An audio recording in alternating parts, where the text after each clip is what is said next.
Welcome to Collection Spotlight with the Co-Center for the Arts and First American Art Magazine. This Really? is our fourth Collection Spotlight in an ongoing series.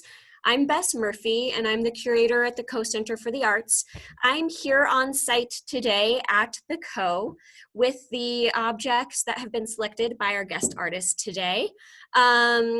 So I will be presenting pieces as we go along, as Elizabeth, our artist, picks out and wants to discuss them. So I will be holding them in front of the camera so you all can get up close views. I'm gonna pass it over to Rachel Wixom from the Co-Center to introduce our organization a little bit. So I'm Rachel Wixom. I'm the executive director and president here at the Ralph T. Co-Center. I hope most of you, if not all of you, are familiar with us, but if you are not, we are dedicated to increasing public awareness, education, and appreciation of Indigenous arts through our programming, exhibitions, and individual study.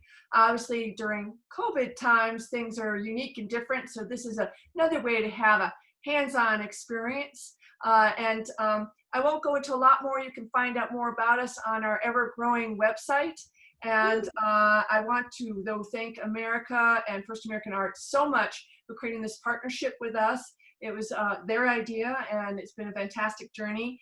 And thank you, Bess. And of course, thank you to Elizabeth, our artist for today. But I will let America take it from here. Yeah, hi, I'm America Meredith, and I'm the publishing editor of First American Art Magazine, a quarterly print and digital journal dedicated to showcasing art by Indigenous peoples of the Americas. So that's North and South America, Greenland down to Tierra del Fuego. And it's my profound honor to introduce Elizabeth James Perry today. So she is an enrolled member of the Aquinnah, she'll correct my pronunciation, which is terrible. She's an enrolled member of the Aquinnah Wampanoag Tribe of Martha's Vineyard in Massachusetts, where she is today. And her work focuses on the Northeastern Woodlands Algonquian artistic expressions of wampum carving. She's one of the experts on wampum, so she's the go-to person if you have questions. Weaving, natural dyeing. She also knows about natural plants, and she's a marine biologist. So we're really fortunate to have her here, and she's going to be able to talk about many different art forms, which she's pretty much, her knowledge runs the gamut. So we're deeply honored to have her here today. Thank you. So take it away. Great. I'm just making sure I'm not muted or anything. Thanks. Thank you very much, everybody. Waniki Sak, that's welcome in my language. I'm Aquinnah Wampanoag, and I have decided to start with some wampum because that's one of the things near and dear to my heart as an artistic expression from the East Coast. And this seemed like the best way to do it via Zoom. And so I have some necklaces. They're very sculptural. It's quite a thick shell that I use. This is quahog. It's got the distinctive purple and white, but as you can see, especially in the earrings here, there's such a nice range of colors from a real soft plummy lavender to much deeper blue purples. Some of them are almost black. This one's really a nice deep color as well. So there's long pendants as well as gorget or sort of horizontally arrayed forms, and then a variety of earrings as well. I'm generally best known for enormous earrings that basically approach satellite dish size. So as large as I can make them generally. I do also create the woven forms of wampum that some of you might be familiar with. So there are several different shapes. Many people simply talk about belts, but in actuality, there's a diversity. Wampum was appliqued onto clothing quite often in the Northeast, sometimes quite richly. Also worn as medallion pendants. So this is an applique wampum sun medallion. There are a few surviving examples from much earlier times.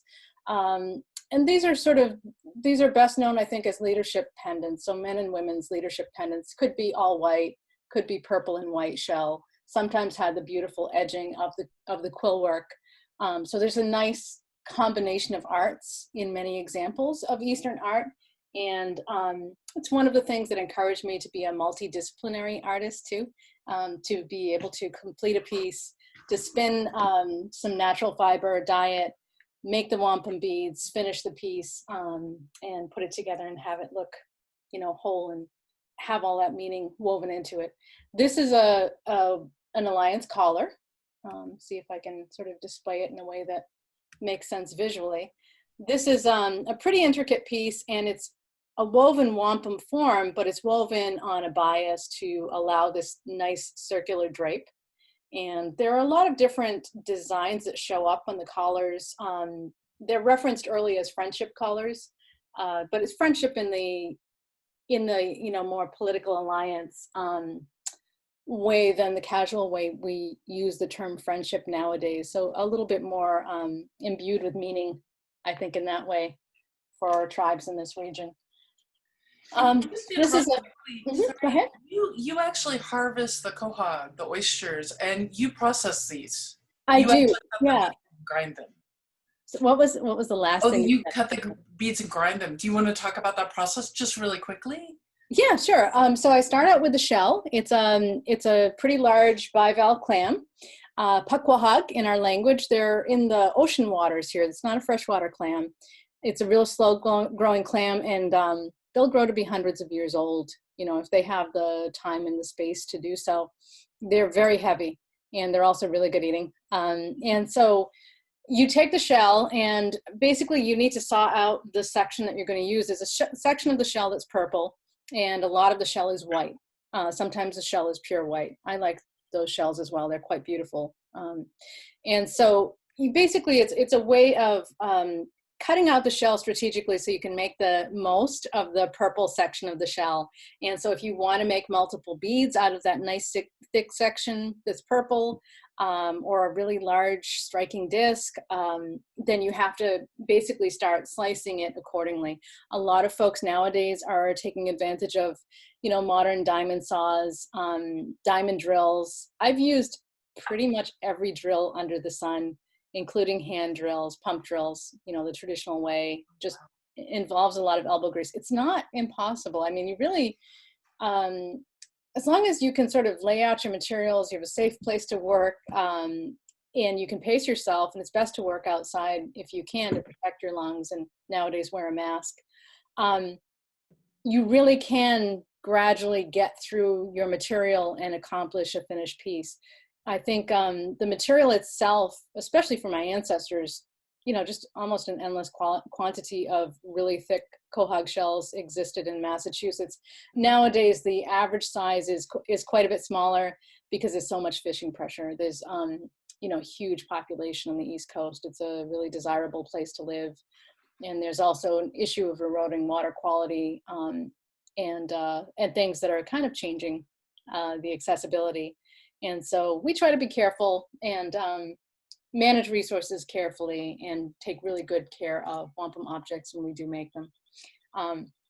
This is a belt form, and so this is woven to look a little bit like a really large wampum belt that's now, like many of our examples of early wampum, in European museum collections and to some extent in European private collections.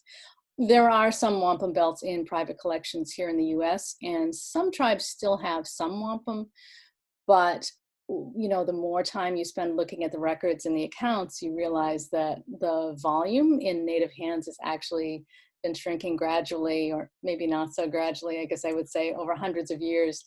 And so it's not really common to have, you know, an exorbitant amount of wampum being held by tribes nowadays. It's, you know, there are a lot of challenges to that, and it's very, very time consuming. So, you know, things change sometimes. I think the knowledge is really important, and I think having some access to the material itself is really satisfying, and it allows me to talk about things and share traditions that otherwise, you know, it's really difficult to talk about traditions when you don't have examples. It's difficult to talk about sites on the land that are really important to our native culture and identity and history without access. And so as much as possible, we try to preserve that knowledge and access. We try to preserve connections with our natural materials as well, to the best of our ability, as the environment changes and as access changes. And so a lot of the words that are used to describe wampum actually come out of the Eastern Algonquian languages, you'll find similar words amongst a lot of the tribes in this region. I'm in Massachusetts, and we say wampum or wampum peak, which is the white shell bead. Actually, specifically, the English thought a lot of our words were impossibly long, and so they tended to truncate everything. So very quickly, the word for white shell bead just became a catch-all for all shell beads in purple and white. And so the English were calling it peak or just wampum, and that was it. Our word for the shell is pakwahak, and we have words for the different colors purple. So like lavender is sukihak, and Suki is also a girl's name because it's precious. You know, it's that lovely lavender wampum, so it's valuable.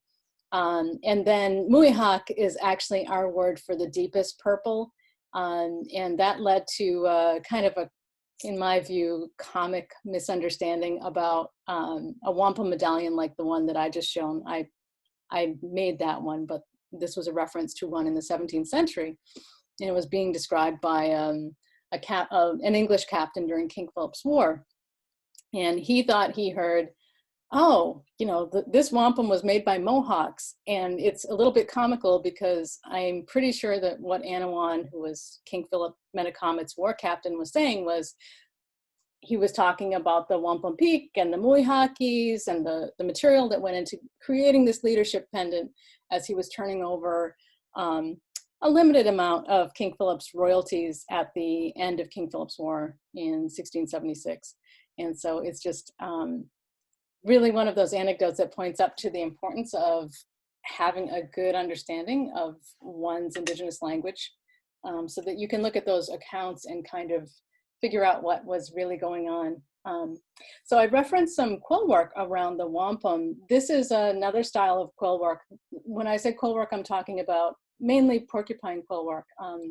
This kind of work and applique work was also done with bird quills, or probably is done with bird quills by some people. I just haven't seen it so much. And it's a way of taking the porcupine quills or bird quills. You can dye them in natural dyes with mordants and then weave different patterns. This is actually going to be a choker. So it's a real fine pattern. And then I have another example, also woven quill work. Something I can't hear. I can't hear. I'm so sorry. Sorry, I didn't unmute myself. I apologize. Can we see the back of that porcupine quill work on the loom? Sorry. Oh, sure. I'm sorry. This is a rare opportunity to see the process. Yeah. So this, it looks pretty dangerous, doesn't it? Very punk rock. Yeah. I think it has an artistic look though too. I mean, I think it's just, it has this sort of great modern art, I think, appeal to me as well. So if you could kind of display it with the quills up, you know, the pointy parts up, and then put a mirror underneath so you could see the pattern, I think you'd sort of get the best of both worlds exhibit-wise. Yeah, and I always used to bring finished pieces to my presentations and talks, and then I just happened to bring around something in progress. I was presenting to some high school students on the Cape, I believe, and they were just fascinated by the quill. They thought that was the best thing ever. So ever since then, I try to have pieces in progress that I can share too, because otherwise I think it is obscure when you say, oh, I wove porcupine quills. People are trying to figure out what that might be. This is a bracelet cuff, so different pattern, but also natural dyes. I used madder root, I used blood root, and this lovely kind of, I consider it like a corn blue, actually comes from logwood, which is a trade material. It's a wood dye that comes from more so southern United States and the Caribbean would be where you'd find that. And this is sustainably harvested. Everything else I grow here. So that's really important to be able to source your things in a way that hopefully isn't causing more environmental degradation. The reason why I like the natural dyes is it's kind of a different palette than what you get out of the RIT dyes. They're also not necessarily anywhere near as toxic. So in terms of preserving your health as an artist who's going to work with materials over decades, hopefully, if you get to stick with your love, it's just much healthier. It's more sustainable, and I think it's really satisfying. You know, I enjoy gardening and I enjoy being in the outdoors. my background is in marine biology, so I've clocked a lot of hours on ships, both inshore and offshore. And, you know, I really like being out there, and you just learn so much that you really don't pick up necessarily in four walls every day in an office setting. So it appeals to me. So that's some of my work. There are actually some really lovely pieces of quill work at the Co. And I think I had just selected 2 or 3 of them. There's a beautiful belt, Bess, if you have it handy. Do you want, so we have, I will say these are not from the Northeast, even though we went through and discussed a bunch of different options for pieces that Elizabeth might want to profile and focus on today. So they're really varied for sure. So Elizabeth, do you want, there's a more contemporary one and then there's the older one. Sure, I can start with the older one. Sometimes there's a real color difference. That would be nice. Excellent, great. So this one is on sort of a funny mount. But I think it will still work. Very nice. See, in a way it's a little bit more stable. That's a really nice piece. It's nice and wide. So the cuff, for reference, the cuff that I was showing you all is about, you know, 9 rows wide. So it's a relatively comfortable small cuff size. This is a bit wider. This is a nice width for a belt. You know, you might also see this technique being used on decorative bandolier straps, could be applied to a tump line for carrying a basket or something like that. Headband, I like this one. So full disclosure, sure, these are from the Northwest, so definitely not from Massachusetts, but it's a technique that was practiced basically cross-continent, in my understanding. Porcupine quills are used by many, many tribes, not just Algonquian cultural linguistic family members, but through, you know, many, many tribal communities and nations.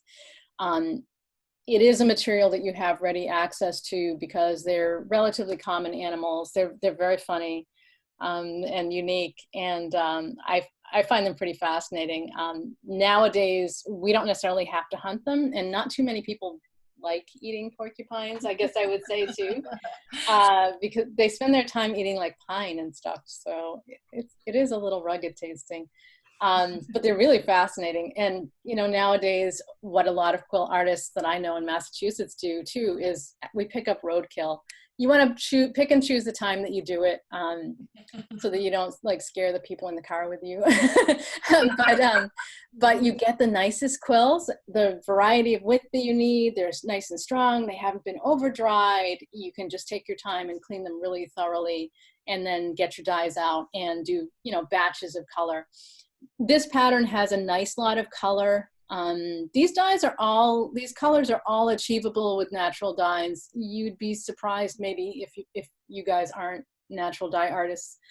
You can get that lovely blue and lovely blue greens with a red berry dye that you just manipulate the pH.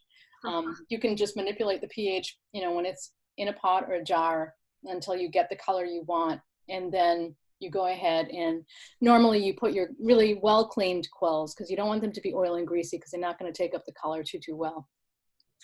Not a natural dye. A RIT dye, I'm pretty sure you could put them in there pretty nasty and they take up the dye because the dye is so harsh. So you get that in there, and you might simmer them for like a half an hour. You could go a little bit longer. You want to be careful though about overheating quills, because it's like a hair. It's like it's very much like a hair in that it will kind of melt with too much heat. So you don't want to abuse your quills. I like this pattern because you see the intricacy up close, but when you actually back up the belt, what it kind of says to me as an Eastern person who looks at a lot of different critters in the woods here is, it makes me think of things like a rattlesnake. Really beautiful scale patterns. It's got that nice texture as well too, right? Yeah. It's quite striking. I do like it. It's very even and repetitive, and it has nice line variation width. It's just beautifully executed. And, you know, I'm going to hazard a guess that some of the artists doing this work were also being inspired by the creatures in their neck of the woods. And so you know, that might have something to do with this. Could either Bess or Elizabeth, could you tell us about this particular belt, where it's from, the culture and the time period, perhaps? Bess, Yeah. I remember this is Athabascan, but you probably have more details. We have limited detail on this. We have Northern Athabascan. We have it dated to circa 1870. Wow. And that's really pretty much all of the information that we have on this particular piece. Do you know if it's from Alaska or Canada? This we don't know. I mean, I imagine probably Alaska, but we do not have that specified. So, you know, if there's anyone watching who might want to comment and add some information, always appreciated. It's in incredible condition considering. I'm gonna I mentioned it's on the strange backing, but I will show. So this is the back side currently. So that looks like it's been backed with fabric really nicely. Yeah. So the pointy quills are trimmed pretty close to the back. They're compact woven, so you don't really have to worry about them popping up and coming apart. There's a little beater that compacts the weaving. And so I tend to use just smoked deerskin because it's nice and soft and it lasts quite a while. The beautiful thing also about quill is that you can weave quite a wide belt, but it has almost no weight. It's really different. It's like the polar opposite to wampum. It's like you put wampum on, it's like 60 pounds here and 40 pounds here, and your arms have these enormously heavy bracelets, and it's like wearing weight belts when you're a diver. You feel it. But quill work is extraordinarily light, and bird quill work is also extraordinarily light too. Very fine material. And then I can show the more contemporary one as well. And in the meantime, would you care to discuss the differences between porcupine quill and bird quill? Sure. I've actually seen bird quills woven in exactly the same technique that I showed on my loom. My loom's a little bit more modern, sort of a Ojibwe bead loom looking bow loom. So I have one too. So you just basically carve wood when it's fairly, like cherry or whatever, it's fairly flexible, bend it up into a bow and tie it off, and then set up maybe a leather holder, attach your strings, tie them off at the other end, and do your weaving. It looks the same pretty much, except that on average, I think the quill work I've seen done with bird quills, it has a wider individual weft, I guess I would say. And once in a while, I've discerned more of a clear texture to the bird quill, whereas the porcupine quills are definitely opaque every time out of the gate. Both materials they're animal derived. They both take a dye. You could dye quills from birds. You can dye the whole feather. I've thrown bird feathers into dye baths before, and it's really quite lovely. Animal materials like the quills and like the feathers tend to take up color quite nicely. The thing I don't know about bird quill, and I'd be really curious because sometimes I'm looking at things in collections through glass and I don't have the luxury of being able to handle things or examine them closely. So I'd just sort of be curious talking to curators to see if there's a differential in how long the material survives before maybe getting, stiffer and cracking or showing some kind of damage or wear too. Interesting. What's the second belt? So here's the second belt. I'll back up. Very nice. This one's lovely. Yeah. So this one is from probably the late 80s, 1987, 1988. It was actually purchased in 1988. Ted Coe purchased this on a trip up to Canada and Alaska. And so we do have the artist on this one. It was made by Madeline Seah, Seyah. She's from Fort Liard. Yeah. And so this one is has a smoked moose hide backing. Very nice. So see that? Yeah. It's I like really, the edge bead work on this as well. It's quite pretty. Yeah. Those colors are incredible, but very similar to the palette before. Yeah. And so we don't have anything in terms of natural dyes versus commercial dyes listed on this. Elizabeth, as a dye expert, I'm sure you could speak to that a little bit more, just vaguely. Sure. So my dye knowledge for getting colors like that, here we have like bloodroot would be lovely for the orange. It's a wetland plant. It has a pretty broad kind of umbrella shaped leaf. It's not as common as it was because it's also medicinally used and it was sometimes over harvested. And I grow it myself. It's very pretty and it has gorgeous flowers in the springtime. I don't know the distribution of bloodroot. Well, Certainly, when I think about northern Canada, I'm thinking like ideal swampy territory, but I'm not sure if it's the right temperature range. Madder, so in the madder root family, it's huge, and it's really circumglobal. We have bed straw here that gives you, it's in the madder family. It gives you a beautiful permanent red dye. And you don't always have to cook it. Like you can basically make a sun tea out of some of it and get a nice red color. Red ochre, sumac berries are great. They have a pretty wide distribution. We were actually, I was chatting with you about desert sumac, which I've not tried using, but here we use a lot of smooth sumac and staghorn sumac. It's got a real distinctive red berry. And I've even been super late. Like I was, you know, doing a little film project with Mass Cultural Council, and I went to the beach in February and I harvested sumac berries months after they had ripened. There was still a bunch at the beach that I go to. And so I harvested those and I got a really nice rosy red. They have so much tannic acid, I don't have to actually add anything to it. It basically contains its own mordant. So that, you know, I could come close to that red with those. I could also get that red with red, you know. So yeah, the blue-grays, wood dyes, looks a little dark for berry dye to me personally. Logwood isn't impossible because logwood was traded and is traded, you know, you can order it online nowadays if you want to, over such a huge area. It wouldn't surprise me. That's not terribly different from the blue on the cuff that I showed you.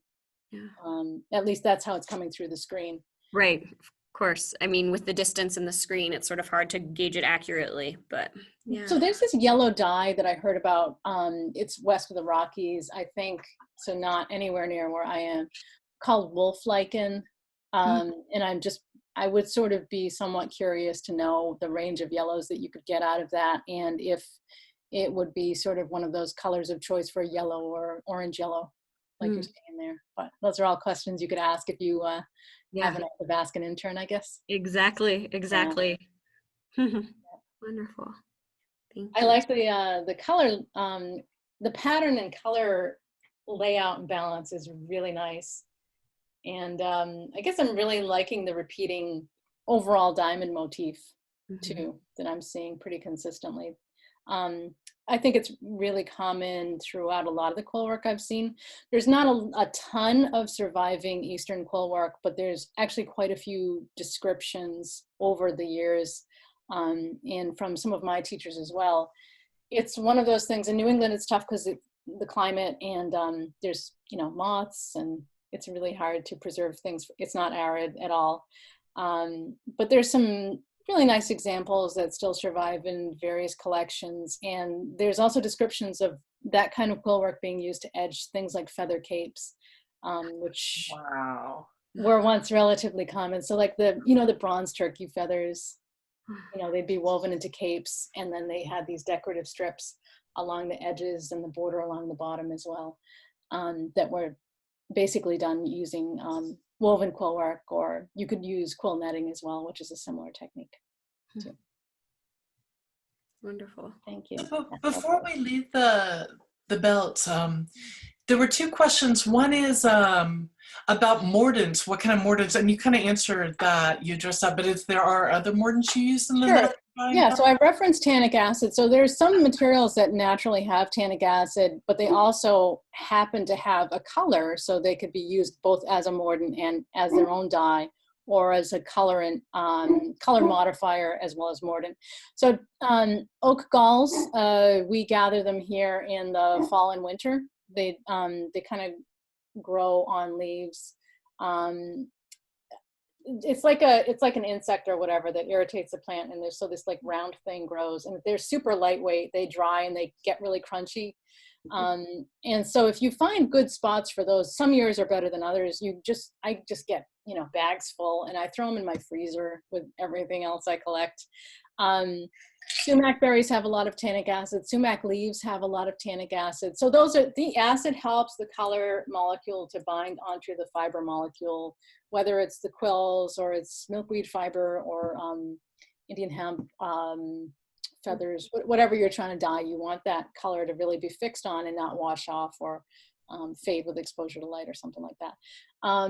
So in addition to that, we have a lot of like chunky bits of iron, like iron ore in our soil. It's sort of like they're like these ugly chunks of iron that you can dissolve and use as a mordant, or you could go the commercial route and just buy an iron mordant. Copper is another material you have some of here, a lot more through trade from, like, Michigan would be a great source of copper. Northern Maine is another good source historically. And so that the metal salts help the color molecules to glom on. And the dyes, there's bloodroot, there's berries of various kinds, there's pokeberries, which, you wouldn't necessarily want to eat because they're pretty toxic. But the colors, you can get a lovely magenta, and there's like sumac wood actually gives you a really nice yellow. Osage orange, even though it's called Osage orange, excuse me.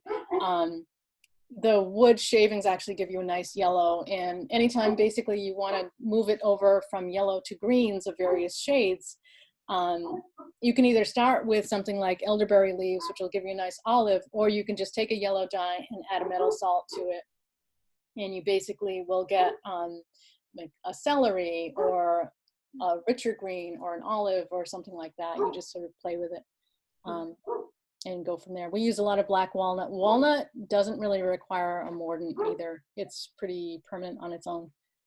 So yeah, so my dye knowledge is definitely much more Northeast Woodlands. I really couldn't tell you what folks are using in the middle of the country or the Southwest or anything. And then a second question, which might be challenging because this is Athabascan, so definitely not your area, but can you speak to the designs on these belts? And I don't know, Bess, if you have any information either. Elizabeth, do you want to? Oh, sure. I was waiting I didn't know if you had a little bit more collector's info.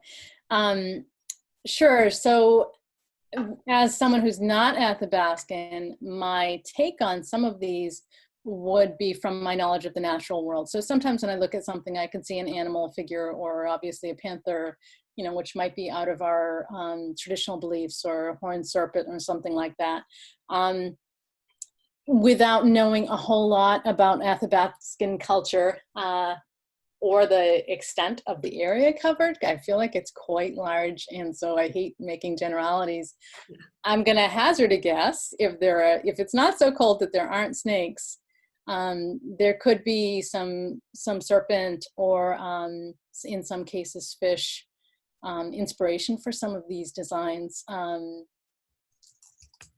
Sometimes, it's tough with weaving. So sometimes with designs, this is, again, not Athabascan specific because it's not my area.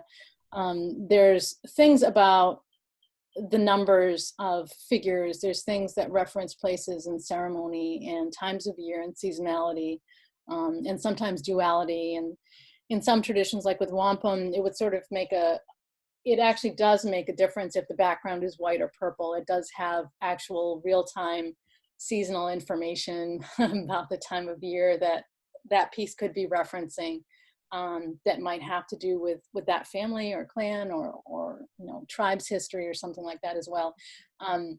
It's harder for me to say that about someone else's art, though. Yeah. And I think I would say that, we don't have any specific interpretive information on the patterns for either of these belts necessarily, other than, speaking to these being really relatively, particularly on this belt, common or familiar patterns throughout the region.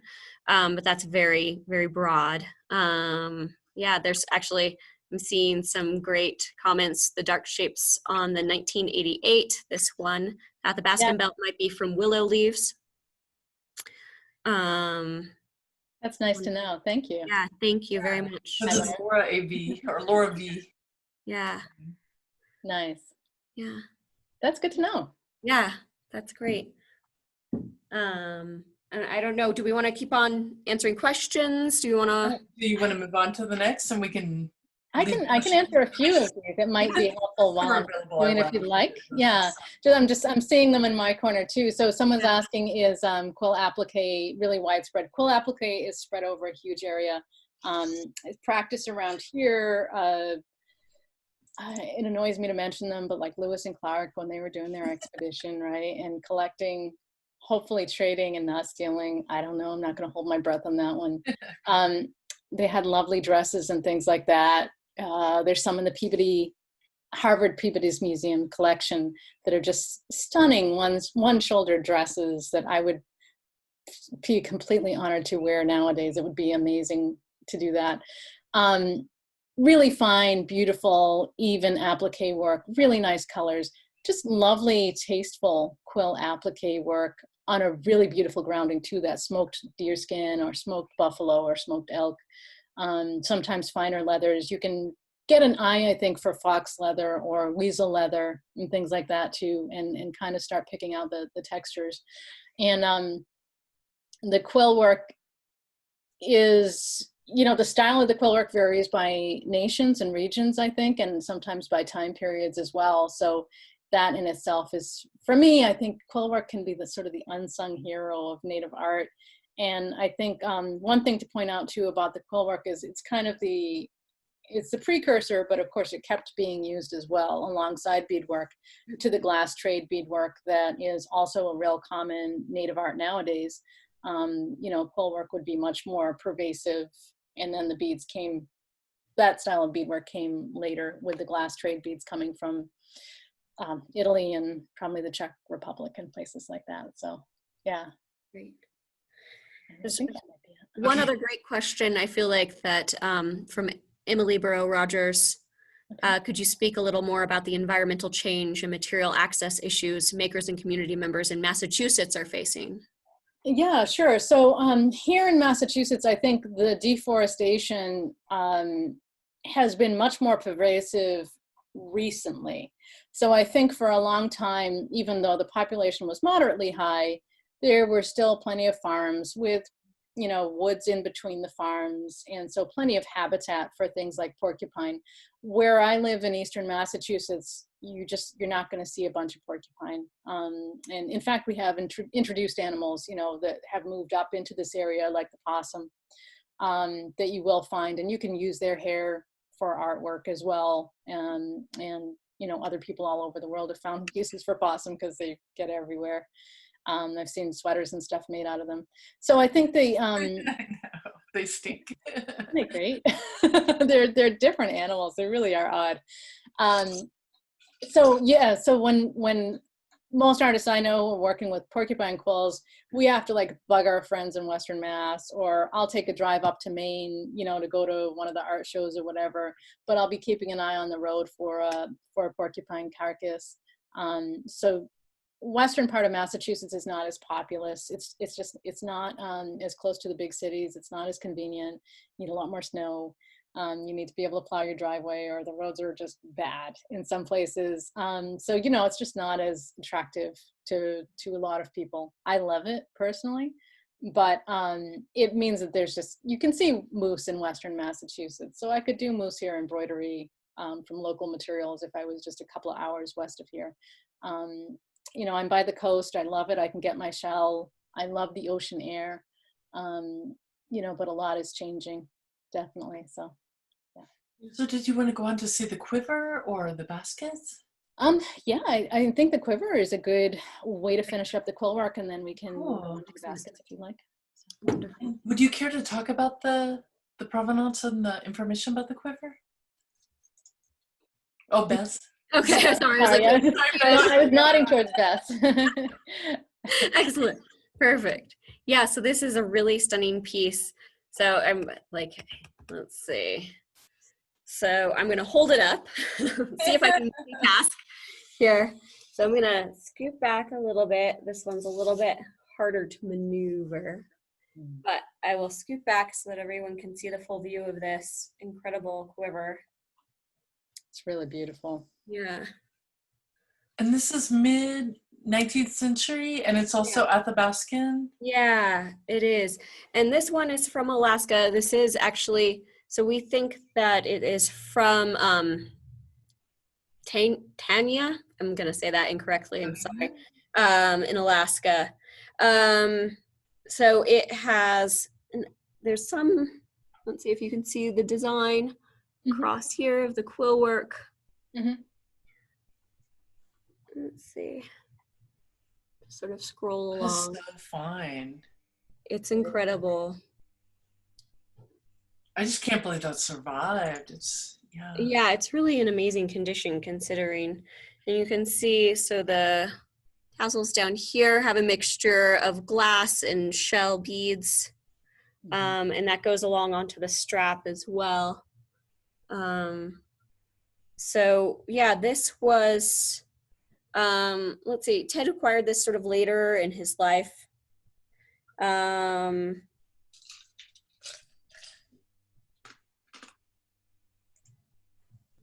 And we have some of his interpretation on it, but, you know, I'd love to hear from you first, Elizabeth, as to why you chose to speak about this one, because there is some personal context too. So I think that's really interesting.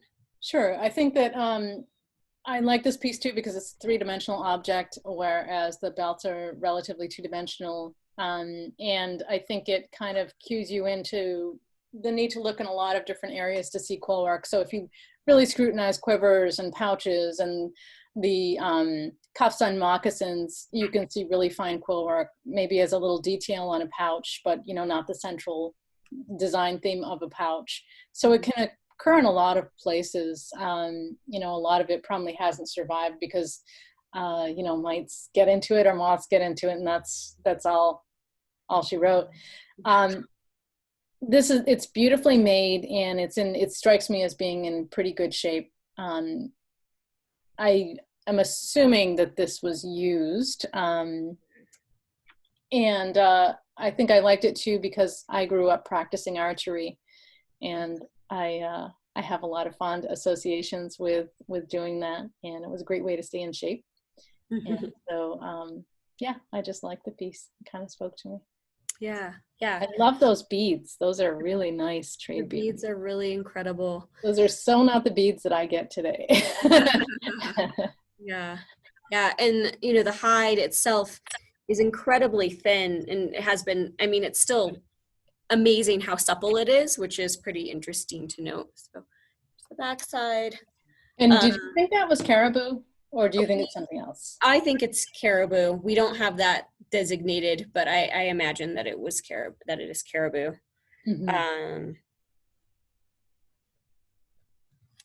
So I like that there's a distinctive quality to the patterning too, at least from the other two objects that you showed me.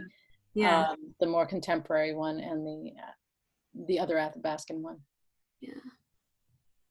See if people can see that patterning along there.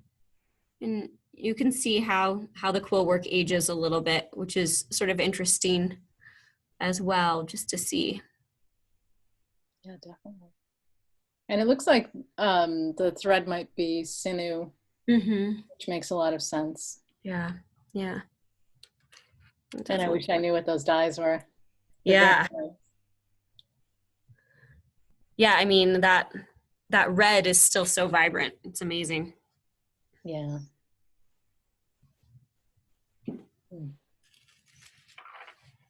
So next, is it baskets?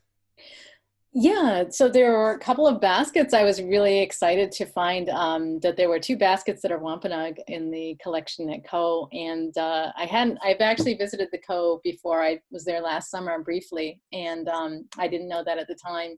But yeah, so they're two small examples. I don't know if you do have them handy. So here's the smaller one. It's Really nice. really incredibly beautiful.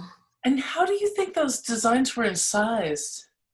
Yeah, so there's a few different ways that you can do it. Some of them are actually, it's like a hot poker. So they have a little bit of a darker edge to them. some of them, that has like, see the shape of the cut? It almost looks like, just trying to decide if I think it's one of those bent knives, or it easily could be a bent knife, could be a personal knife. I think if you just had the hand strength to kind of angle the cut like that. I'm just trying to think of anything else besides that. And all, you could probably make certain designs or dots at least using an awl. Those are more like shaped by a knife from what I can see. But that's a real distinctive Wampanoag decoration on basketry. We, one of our materials of choice, we do have ash here. We have considerably less ash than we used to because of all of the development, but I'll still find precious little swamps with some really nice ash trees. And sometimes there's like stone effigies there too. So it really kind of points up its importance as a cultural area, right? And that material is used for making bows and things, referencing archery as we were earlier too. But one of the other materials of choice in Wampanoag territory was hickory. Also not quite as common, but we have like Shagbark Hickory and Mackinac and other varieties as well. And they're big trees. They used to be really common, even on the island and all, you can get hickory. And so you get these baskets made with those pretty thick, pretty wide splints, and then that, dotting delicate scroll work. It sort of reminds me of beadwork in some ways, like a sparse Eastern beadwork, or it reminds me of things that you might do in tattooing yourself, traditional tattooing. But yeah, you can see like there's sort of the balanced curve, canoe shape. There's like scrolls, almost like the America, we were talking about ferns, the fiddlehead ferns, waves, hooks, for us, whale's tails, really common. Sometimes animal ears, there's, trickster rabbit designs and such that show up on basketry art as well. There's the scroll, right? Yes, those are really nice. So, and I have to say, I like them. They're spare in a way in that there's a butterfly there too. That's really nice. The scrolls do remind me sometimes also of shells. So there's a lot of different snail shells in the Northeast here on the coast. And there's land snails as well. So I'll hold them together. Nice. Also, so that you have a sense of scale a little bit. Yeah. These were purchased. One of them was purchased in Santa Fe, and one of them was purchased in New York, which is interesting. In Ted's notes, he wondered if they might have been made by the same maker. I don't know if there's anything to that other than they resonate with each other. Right. Yeah.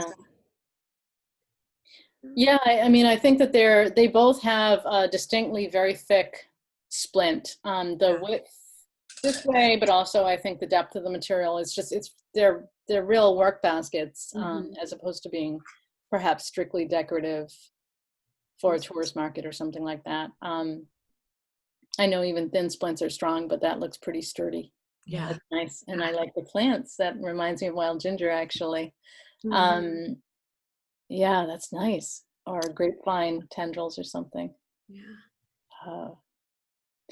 I like them. So I'm not seeing pigment embedded in any of these designs or swabbed over, but I have to say they really do. I think my tastes run to the spare, and I really like that kind of spare appearance of the baskets. Yeah. They're really beautiful. I know that Wabanaki tribes, that they would make baskets, work baskets to sell, like for the potato harvest. Did your tribes do that at all? All the time. Yeah, actually my weaving teacher, she's, since passed away, Helen Adequin, she was my first weaving teacher in my family. She was also my cousin through the James side of the family. She was a basket weaver. Her mom was a basket weaver. They worked with splints, and they also worked with our Eastern cedar bark and corn husk and sweetgrass and things like that too, marsh grasses as well, bulrush, a little bit more robust grasses. And, my teacher probably, she was born in the 20s, So probably still people were making quite a few baskets and using them in their house and for cranberry harvest on the island, or, you know, grab a bunch of fish or whatever. Pick the beach plums. That was another big, cranberry and beach plums are like a big industry for our tribal communities here in Massachusetts. So those were the materials of choice. That's how everybody transported their stuff, including non-native folks. Native basket weavers are really talented and fast, and the materials that they're using, you know, they just know their materials to make really strong baskets that last a long time. And, you know, a good basket, if it's a work basket and it gets dirty, you just scrub it out and rinse it, dry it, and you're good to go again. So they'll last a long time. You know, when you go through shops here in Massachusetts, antique shops and whatnot, you'll actually see a lot of baskets from throughout Massachusetts, I would say, based on the designs. I don't actually always pick them up because I think it's when you can make them and you have the family tradition. I don't think you just like necessarily have to buy everything you see. Some of them have been loved to death. They're in really rugged shape. You know, I think you might do, personally, I'd like rather support a living artist. And I think my ancestors would be like, why don't you just buy a new basket, please? Come on, don't embarrass me. Yeah, I think it was everyone's lifestyle before plastic, right? Everybody was mostly we were using local sustainable materials, you know, in a sustainable way. Climate change wasn't necessarily taking its toll. Introduced insects probably weren't as bad for some species like elm. Elm and chestnut, I think, you know, hit by the blights, became things that were much, much harder to get. I'll still occasionally run into old chestnuts or old elm that are of size, but it's really, that's like a huge thing. That's a standout, like point it out and make sure somebody marks it and like, you know, hopefully no one ever cuts it down kind of a thing. They're pretty special. But other species have been pretty common. Maple's still pretty common. Cherry's real common in Massachusetts. So we've still got a lot of nice materials. I think the lifestyle and what I think outsiders wanted to get from tribal people changed. I think more people after like World War II, people were in the military, you know, during the wars, and then they were getting their degrees because they had veterans programs for that. And then, you know, usually in tribal communities, I gotta say, even like I have some, you know, mid-Atlantic ancestry that I've mentioned America, as well as Aquinnah Wampanoag ancestry here. And you know, it's hard to live on reservation land. It's often not real close to a city where you have a huge population of people buying your stuff every day, year round. It's usually like a seasonal tourist type traffic. You know, generally there's like native food and native arts, and, you know, honestly, back in the day, fortune telling was a big thing in native communities. I don't really hear anybody reference it now, but that was like super common. People came to talk to native people about their futures all the time. That needs to be a movie. What was that? That needs to be a movie.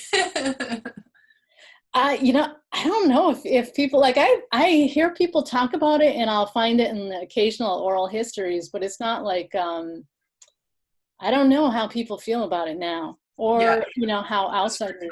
Call for desperate measures. Yeah, I don't know if outsiders started to get real intolerant of that, as opposed to actually deliberately patronizing people like that to find things out, then it kind of makes sense that people stop talking about it. Yeah. Yeah. But I digress. Oh, no, that's the whole point. We have only 5 minutes left. So actually, all of you can unmute yourselves if you have a question you want to ask directly as we're winding down. If anyone's feeling brave. Elizabeth, can you talk about the picture in the back? It is a wonderful story of the boat. Oh, sure. So this is let's just take it down. This is actually the Charles W. Morgan in the photograph, which is, I think, the only surviving operable whale ship. And Mystic Seaport embarked on a huge project to restore the boat. And then they had a national call to teachers and artists and people from various walks of life. And they also reached out to the regional tribes, because a lot of us have ancestors who worked on this boat. It was in operation for a long time, even into the, I want to say up until maybe 1920 or something like that. So I applied. I actually had multiple family members in the James family on my mom's side who were on the Charles W. Morgan. And so I wanted to experience it. I didn't really know what it was going to be like, but it was really incredible. And it's interesting. So like dealing with the arts, dealing with things like clothing or boats, even a boat that doesn't look Indian, that have had a strong native hand in their making and in their driving or use, really have a strong presence. And I didn't look for it, but when I spent time on that boat, it just felt very much like home, and suddenly I could get a much stronger sense of how, you maintain this boat and take care of it so that it would take care of you. And I got that sense of that fluid, mobile home on the ocean, regardless of what part of the world you were traveling. And I don't know, it's really hard to articulate, but it was something that stayed with me, certainly. And I would love, if it ever comes up that I could go again, I wouldn't hesitate at all. It was pretty incredible. If people were trying to find your work, where would they find it? Like for sale? Yeah. And also to see museum collections. Sure. So let's see, I've worked with Fruitlands Museum in Harvard, Mass, where the King Philip's War Club is, both behind the scenes from exhibit design more recently, and then also commissioned pieces. I tend often, when I do work in a museum, often their museum gift shop will want to carry some of my smaller pieces like the wampum jewelry or some of my weavings at times as well. So I've dealt with a lot of Northeastern museums predominantly. And then when I travel, I do have a piece at the Alaskan Native Heritage Center, few pieces, I should say, from the Echo Project. Yeah, it's a coastal partnership of whaling descendant communities, so Hawaii, Alaska, and Massachusetts. And I worked on some great projects with folks from those regions. So our work is housed at that museum. I've traveled to the Southwest for the bigger shows, but I'm sort of not thinking of Southwestern museums, that have my art. Haffenreffer Museum has some of my wampum. Yeah, so I'm around. I have a website, elizabethjamesperry.com.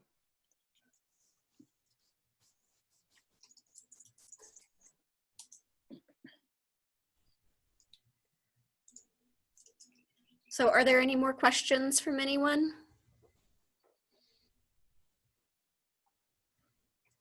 I don't see any. Everyone's ready for dinner or a nap. Great. Yeah. Well, thank you so much for taking the time out to visit with us. Sure. And I know I cut your choices in half. Oh no, there are so many. Honestly, I had to stop myself because you can talk about the entire collection. Each piece is so amazing, and it's a really if you all have not been to the Co, you need to go. Mm-hmm. It's a really pleasant atmosphere. The collection's really accessible, and the staff is really wonderful as well. So thank you very much. I really enjoyed my time there as well. So we're so appreciative for your time and your insight. Thank you. Thank you. Yay. And this will be online. All the recordings are hosted on the Co website, thanks to Rachel. And our next discussion will be June 30th. So we hope that you can make it back. Thank you all. Yay.